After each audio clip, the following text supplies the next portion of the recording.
OBC ज्यांची लोकसंख्या 54% म्हणजे 70 कोटी एवढी आहे, त्यांना दिले 1095 कोटी रुपये. ही रक्कम किती येते त्याचं साधं गणित आपण जर मांडलं तर तुमच्या पटकन लक्षात येईल की ही किती मोठी रक्कम आहे.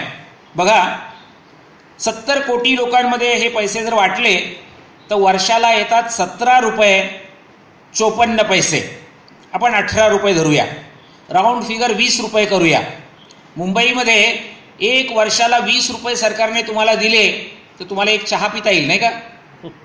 शिक्षण घ्यायचं आहे, आरोग्याचे प्रश्न सोडवायचे आहेत, घरं बांधायची आहेत, रोजगार निर्माण करायचा आहे, ओबीसीच्या, भटक्या विमुक्तांच्या, एसबीसीच्या, अल्पसंख्याकांच्या मुलामुलींना रोजगार त्यातनं करायचा आहे, त्यांना धंदा उद्योग काढायचा आहे, व्यापार करायचा आहे, आणि पैसे मिळालेत वाट्याला 17 रुपये 54 पैसे वर्षाला, म्हणजे महिन्याला 1.5 रुपया, म्हणजे दिवसाला 5 पैसे.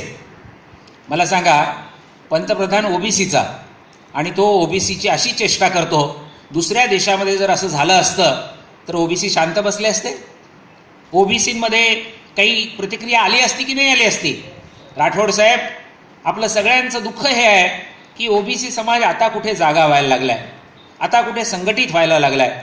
बावकर साहेबांसारखे, तोडणकर सरांसारखे, काष्टे सरांसारखे असे अनेक लोक आहेत, अनेक वर्ष काम करतायत, पण त्याचं निश्चित स्वरूपामध्ये काही एक योगदान असताना सुद्धा राज्य सरकारकडनं, केंद्र सरकारकडनं जो प्रतिसाद मिळायला पाहिजे तो कसा मिळतोय?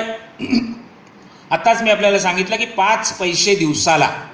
माझी विनंती आहे की या परिषदेमधून तुम्ही जेव्हा घरोघर जाल, वस्त्यांमध्ये जाल, मित्रांमध्ये, नातेवाईकांमध्ये बोलाल, तेव्हा त्यांना सांगा की म्हणावं, हे सरकार आमच्यावर मेहरबान आहे आणि त्यांनी आमची एवढी मोठी सोय केली आहे की 5 पैसे दिलेत दिवसाला. म्हणजे आपण सगळ्यांनी खरं म्हणजे आरती करायला पाहिजे की नाही? सगळ्यांनी यांचे जय जयकार करायला पाहिजेत की नाही? 5 पैसे दिले तुम्हाला. तुम्ही जरा दादरला रेल्वे स्टेशनमध्ये एखाद्या भिकाऱ्याला 5 पैसे देऊन बघा, तो घेतोय का बघा. आमच्या पुण्यामध्ये आम्ही करून बघितलंय. भावकर साहेब, पुण्यामध्ये जर ओबीसीला आमच्या सांगितलं की 5 पैसे मिळालेत महिन्याला 1.5 रुपया, आणि भिकाऱ्याला जर तुम्ही असा 1 रुपया टाकला ना, तर तो भिकारी लगेच म्हणतो, हो साहेब, द्यायचे असतील तर कमीत कमी 2 रुपये द्या, मी भिकारी आहे, मी ओबीसी नाही आहे. ओबीसीला 1.5 रुपया चालतो, ओबीसीला 5 पैसे चालतात, भिकाऱ्याला नाही चालत. सवाल असा आहे की कोण आहेत ओबीसी? केंद्रामध्ये 2365 जाती आहेत, महाराष्ट्रामध्ये 435 जाती जमाती, 3 घटक, एक इतर मागासवर्ग, या यादीत येणारे 355 जाती.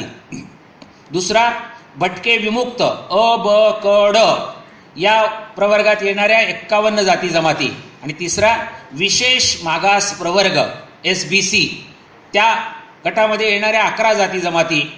435 जाती जमातींचा महाराष्ट्रामध्ये हा समुदाय, आणि केंद्रामध्ये तर 2365, म्हणजे 70 कोटी भारतीयांच्या शिक्षणासाठी, आरोग्यासाठी, रोजगारासाठी, निवाऱ्यासाठी आपण भीक मागत नाही आहोत.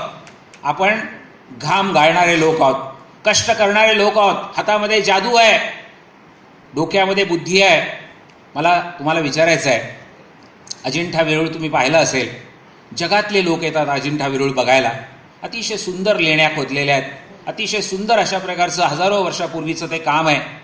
मला सांगा, विद्वान माणसं, प्राध्यापक असतील, पत्रकार असतील, बुद्धिजीवी, लेखक, डोंबिवलीला साहित्य संमेलन चाललंय, ही सगळी समाजातली महत्त्वाची माणसं आहेत.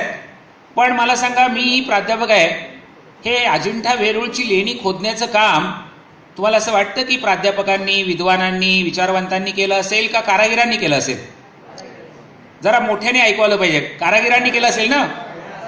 मग हे कारागीर म्हणजेच ओबीसी, ज्यांच्या हातामध्ये जादू आहे, ज्यांच्या हातामध्ये कष्ट करण्याची, निर्मिती करण्याची, घाम गाळण्याची ताकद आहे. कुणी निर्माण केलं?